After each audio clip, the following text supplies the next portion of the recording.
અક્ષય તૃતીયા એટલે કે વૈશાખ મહિનાની સુદ ત્રીજ અને આને આપણે અખાત ત્રીજ કહીએ છીએ. તો આ અખાત ત્રીજનો દિવસ એટલે દેવી લક્ષ્મીની કૃપા પ્રાપ્ત કરવાનો અવસર માનવામાં આવે છે. અને આ વખતે અક્ષય તૃતીયા એટલે કે અખાત ત્રીજ 10 મેના રોજ ઉજવવામાં આવશે.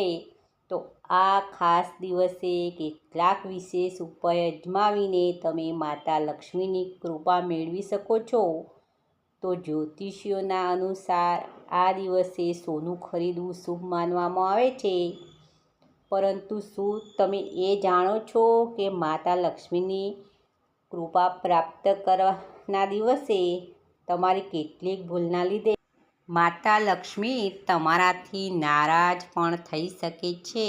તો ચાલો જાણીએ કે આ દિવસે ઘણી એવી વસ્તુઓ છે જે ઘરમાંથી બહાર નીકાળી દેવી જોઈએ. તો આ વસ્તુઓ કઈ છે અને તેનાથી કયો વાસ્તુ દોષ લાગી શકે? તો ચાલો જાણીએ વિડીયોમાં આજે આપણે. તો પ્રથમ નંબરે લઈશું સુકાયેલા પાન, છોડ કે સુકાયેલા ફૂલો. તો જો આપ ધનની દેવી લક્ષ્મીની કૃપા પ્રાપ્ત કરવા ઈચ્છતા હોવ તો અખાત ત્રીજના દિવસ પહેલાં સુકાયેલા પાન, છોડ કે ફૂલને ઘરમાં રાખવા નહીં. આ પહેલાં એને ઘરમાંથી એનો નિકાલ કરી દેવો જોઈએ. પછી જોઈશું જૂની કે તૂટેલી સાવરણી. તો માન્યતા અનુસાર ઘરમાં જૂની અને તૂટેલી સાવરણી રાખવાથી ઘરમાં દરિદ્રતા આવે છે.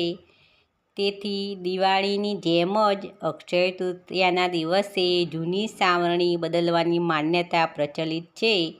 જો ઘરમાં જૂની સાવરણી અને તૂટેલી સાવરણી હોય તો અખાત ત્રીજના દિવસ પહેલાં તે સાવરણીનો પણ નિકાલ કરી દેવો જોઈએ અને નવી સાવરણી લાવવી જોઈએ. પછી જોઈશું જૂના તૂટેલા ચપ્પલ. તો જો આપના ઘરમાં જૂના તૂટેલા ચપ્પલ છે તો અક્ષય તૃતીયાના દિવસ પહેલાં જ તેને ઘરમાંથી બહાર કાઢી દેવા જોઈએ. એટલે કે એનો નિકાલ કરી દેવો જોઈએ. અને ફાટેલા ચપ્પલ અને જૂના ચંપલ ઘરમાં ગરીબી લાવે છે. અને અક્ષય તૃતીયાના દિવસે એટલે કે અખાત ત્રીજના દિવસે એ નવી વસ્તુઓની ખરીદી કરવાનો દિવસ છે. તો આ દિવસે સુવર્ણના આભૂષણ એટલે કે સોનાના ઘરેણાં ખરીદવાનું શુભ માનવામાં આવે છે. અને આવા શુભ અવસરે તૂટેલા ચપ્પલો ઘરમાં હોવું બિલકુલ પણ શુભ મનાતું નથી. પછી જોઈશું ખરાબ, ગંદા એટલે કે ફાટેલા તૂટેલા કપડાં કે જે કશા ઉપયોગમાં આવવાના નથી અને તે જગ્યા રોકી અને ઘરમાં રૂંધાયેલા પડ્યા હોય છે.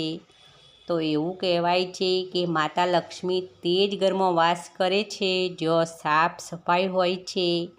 તેથી અક્ષય તૃતીયા પહેલાં ઘરમાંથી ગંદા અને ફાટેલા તૂટેલા કપડાને બહાર ફેંકી દેવા જોઈએ. એટલે કે તેનો યોગ્ય રીતે નિકાલ કરી દેવો જોઈએ. પછી જોઈશું તૂટેલા વાસણો, ખંડિત મૂર્તિ.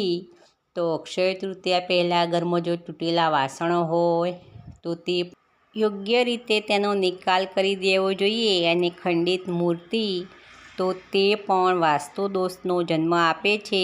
તો આવી મૂર્તિઓ પણ વિસર્જન કરી દેવી જોઈએ અથવા તો તેને યોગ્ય રીતે નિકાલ કરી દેવો જોઈએ.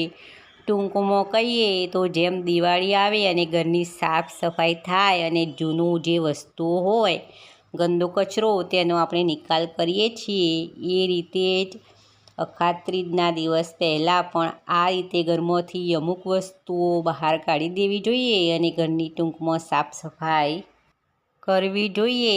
એટલે આનાથી નકારાત્મકતા દૂર થાય છે. આ જૂની વસ્તુઓ જે ઘરમાં પડી હોય એ નકારાત્મક ઉર્જા લાવે છે ઘરમાં. તો નકારાત્મક ઉર્જાને દૂર કરી અને ઘરમાં સકારાત્મક ઉર્જા લાવવાનો આ નવો પ્રસંગ આવી રહ્યો છે એટલે કે અખાત ત્રીજનો દિવસ. તો આ દિવસે આ વસ્તુઓનો યોગ્ય રીતે નિકાલ કરી દેવો જોઈએ.